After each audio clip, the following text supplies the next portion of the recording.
Hello all, నేను మీ Aruna. Welcome back to my channel. మీరు ఎప్పుడైనా రాగి పిండితో ఇలా ట్రై చేశారా? ఎంత చక్కగా మంచి బ్రేక్ఫాస్ట్ అయితే రాగి పిండితో తయారు చేయొచ్చండి. అదేంటో మధ్యలో మీకు తెలుస్తుంది. దానికి కావాల్సినవి గోధుమ నూక, రాగి పిండి, పొడుగుగా కట్ చేసుకున్న పచ్చిమిర్చి, చిన్న ముక్కలు కట్ చేసుకున్న ఉల్లిపాయ, కరివేపాకు, క్యారెట్ ముక్కలు, టమాటా ముక్కలు, green peas and sweet corn, cashew అండి, కొంచెం పోపు దినుసులు, ఇంకా వెజ్జీస్ ఉంటే వేసుకోవచ్చండి. బీన్స్ లైక్ ఏవైనా వేసుకోవచ్చు వెజ్జీస్ అయితే. దానికి ముందు కళాయి పెట్టి ఒక 3 స్పూన్స్ ఆయిల్ అయితే వేసి కాజు వేపేసుకోండి.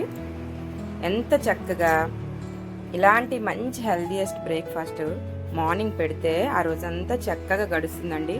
రొటీన్ ఫుడ్ అయితే బోర్ కొడుతుంది కదా, ఇలా ట్రై చేయండి. దీంతో ఏం ట్రై చేస్తున్నానో మధ్యలో తెలుస్తుంది.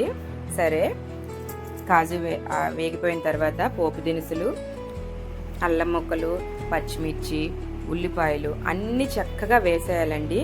అవి గోల్డెన్ బ్రౌన్ కలర్ అయితే రావాలి. అందులో కొంచెం పించ్ ఆఫ్ సాల్ట్ వేసుకుంటే వారం ఆనియన్స్ వేగుతాయి, తెలుసు కదండి అందరికీ. ఇప్పుడు ఇందులో కట్ చేసుకున్న టమాటా ముక్కలు, క్యారెట్ ముక్కలు,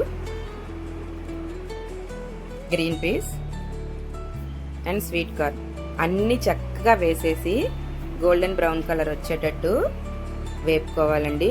ఇలా అన్ని వెజ్జీస్ కలిపిన బ్రేక్ఫాస్ట్ అయితే పిల్లలకి తెలుసు కదండి. విడివిడిగా పెడితే క్యారెట్ అని ఇవన్నీ ఎవరు తింటారు? పిల్లలు ఎవరూ తినరు.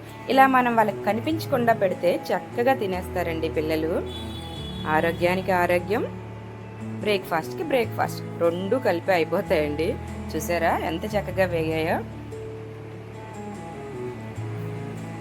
ఇలా వేగిన దాంట్లో కొంచెం సాల్ట్ అయితే పైన స్లైట్గా వేసుకోవాలండి. లిడ్ పెడితే వారం వేగిపోతాయి. చూసారా ఆల్మోస్ట్ వేగిపోయినాయి.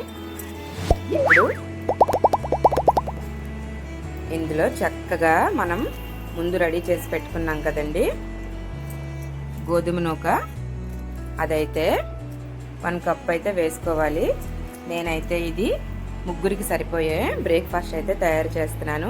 అవునండి, గోధుమ నూకే అందులో వేసుకోవాలి. మీకు మిడిల్లో చెప్తా అన్నాను కదండి, తెలుస్తుంది. చూడండి, గోధుమ నూకతో నేను రాగి పిండితో ఏం చేస్తానో. ముందేం గోధుమ నూక వేపవసరం లేదండి. వెజీస్తో కలిపి ఒక 5 మినిట్స్ వేపితే చాలండి. ఇందులో 1/2 కప్, 1 కప్కి 1/2 కప్పు రాగి పిండి వేసుకొని అది కూడా ఒక 5 మినిట్స్ వేపుకోవాలండి. 5 మినిట్స్ వేగిన తర్వాత 2 కప్స్ ఆఫ్ వాటర్ అయితే వేయాలి. అంతకన్నా ఎక్కువ వేస్తే కన్సిస్టెన్సీ బాగుండదు, అంటే కొంచెం వాటరీగా అయిపోతుంది, బాగుండదు. దాంట్లో 1 స్పూన్ గీ అయితే వేసుకోవాలి. వేసుకొని మీకు ఆల్రెడీ అర్థమైపోయి ఉంటుంది, రాగి పిండి గోధుమ నూకతో ఉప్మా అండి. అవునండి, ఎంత బాగుంటుందంటే చూస్తుంటేనే మౌత్ వాటరింగ్ అన్నట్టు. ఇలా ట్రై చేసి పెట్టండి.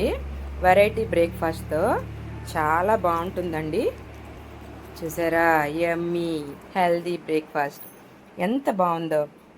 ఇలా పెడితే వెరైటీగా ట్రై చేసుకుంటే మంచి న్యూట్రిషన్స్ అయితే ఉంటాయండి. ఈ రెసిపీ మీకు నచ్చినట్టయితే నా అరుణ రవి ఛానల్ సబ్స్క్రైబ్ చేసి లైక్ చేయండి, షేర్ చేయండి. మరిన్ని రెసిపీస్ కోసం కింద కామెంట్ అయితే చేయండి. బాయ్ అండి.